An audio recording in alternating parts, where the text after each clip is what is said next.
வானவர் தாம் அழுவதல்ல, சேனை அசுரர் குலம் செய்ய கொடிந்தான் கொள்வதென்ன, சேனை அசுரர் குலம் செய்ய கொடிந்தான் கொள்வதென்ன. தேவர் குரல் கேட்டு உன் திருவடியை காட்டு,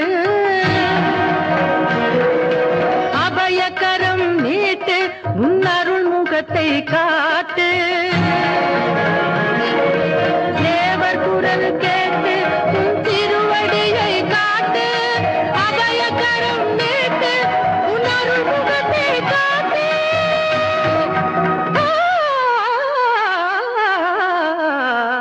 வெள்ளிமலை மன்னவ